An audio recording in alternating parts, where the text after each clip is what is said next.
আমরা এখন আছি, এটা হচ্ছে পার্কিং পার্ক। আমরা এসেছি এখানে নাবিলদের সাথে।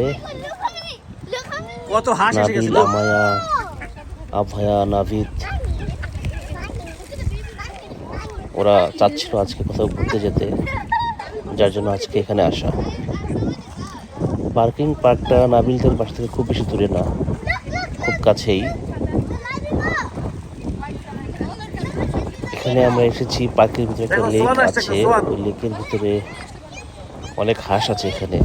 আমরা যখন এখানে এসেছি তখন কিন্তু এত বেশি হাঁস ছিল না, তখন অনলি 2-3টা হাঁস ছিল।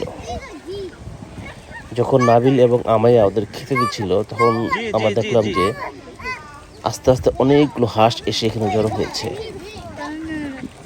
ওরা হয়তো বুঝতে পেরেছিল যে এখানে খাবার দিচ্ছে, যার জন্য আশেপাশে আরো যত হাঁস আছে সব হাঁস এসে এখানে জড়ো হয়েছে। নাবিলদের কাছে ক্রিস্প আছে, ওই ক্রিস্প ওরা খেতে দিচ্ছে এবং ওরা খাচ্ছে। এখানকার হাঁসগুলোকে দেখে মনে হচ্ছে যে হাঁসগুলো আসলে অনেক বেশি হাংরি, খাবার দেওয়ার সাথে সাথে একদম খেয়ে নিচ্ছে এবং কে কার আগে খাবারটা নিবে সেই প্রতিযোগিতা চলছে এখানে। এই হাঁসগুলো কিন্তু দেখতে অনেক বড়, দেখে মনে হচ্ছে যে রাজহাঁস। এবং কিছু হাঁস আছে দেখতে বাংলাদেশে যেমন দেশি হাঁস যে আছে ওরকম দেখতে, এবং কিছু আছে অন্যরকম।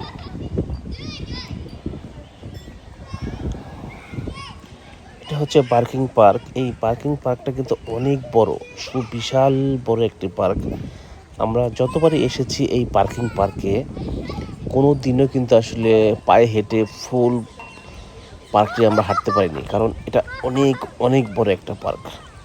আমার মনে হয় যে এই পার্কটা যদি আমরা সম্পূর্ণ হাঁটতে চাই আমাদের কয়েক ঘন্টা সময় লাগবে।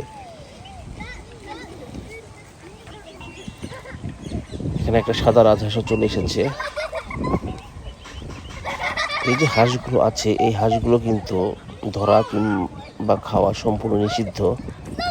এই হাঁসগুলোকে এমনকি খেতে দেওয়া নিষিদ্ধ, তারপরে মানুষ অনেক সময় খেতে দেয়। মাঝে মাঝে এখানকার যে কাউন্সিলগুলো আছে ওই কাউন্সিল থেকে এই হাঁসগুলোকে খেতে দেওয়া হয়, এবং কাউন্সিল থেকে মানা করে যেন বাইরের কোনো মানুষ যেন এই হাঁসগুলোকে না খেতে দেয়।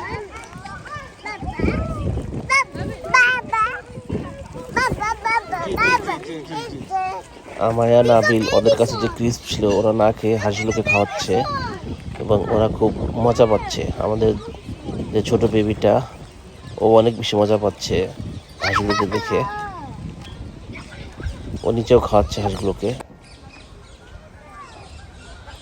এই লেকের মধ্যে দেখা যাচ্ছে যে কিছু বোট দেওয়া আছে, অবশ্য এখন এই বোটে চলা যাবে না, কারণ আমার মনে হয় 6টার সময় ক্লোজ হয়ে যায়। এখন যেহেতু প্রায় 7টা বেজে গেছে, এই জন্য দেখা যাচ্ছে যে এই এই ইউনিকর্ন বোটগুলো ক্লোজ হয়ে গেছে। নাবিল আর আমায় চাচ্ছিল যে বোটে উঠতে। এই পার্কের ভিতরে একটা প্লেগ্রাউন্ড আছে, আমরা এখন এই প্লেগ্রাউন্ডে আসছি। আভায়া চড়েছে দোলনাতে, ও দোলনা অনেক বেশি লাইক করে, অনেক বেশি খুশি। এখানে দেখা যাচ্ছে যে অন্যান্য যে বাচ্চারা আছে তারা এখানে খেলা করছে। দূরে হচ্ছে দেখা যাচ্ছে আমায়া এবং নাবিল, তারপর হচ্ছে নাভিদ, ওরাও খেলা করছে। আমায়া কোথায়? আমায়া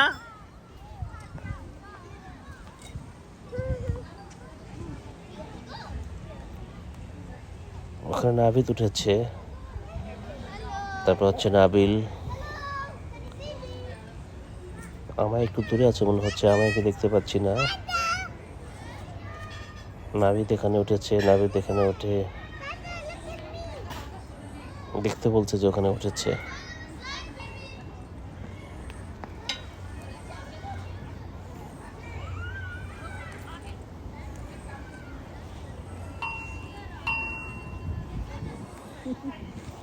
আমরা এখন এখানে কিছুক্ষণ থাকবো, বাচ্চারা খেলাধুলা করবে, তারপর আমরা এখান থেকে বাসায় চলে যাব।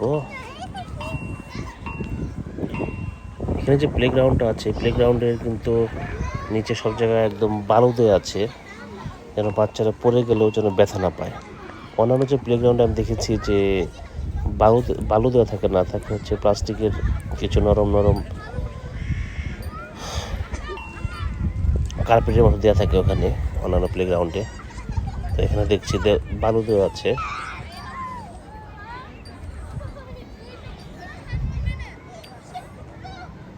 আভায় এখনো দোলনায় দুলছে।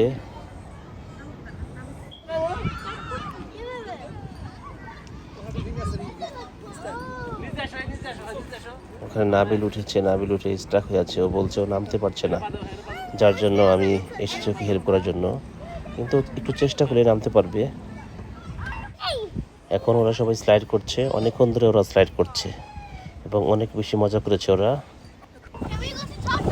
এখন আমরা আস্তে আস্তে বাসার দিকে চলে যাচ্ছি।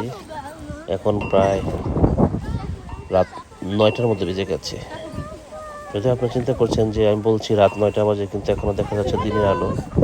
তো এখন যেহেতু এখানে সামার চলছে, সামারের দিকে দেখা যায় যে এখানে সূর্য ডুবে প্রায় রাত 10টার দিকে সূর্য ডুবে, যার জন্য এখনও দেখা যাচ্ছে যে দিনের আলো।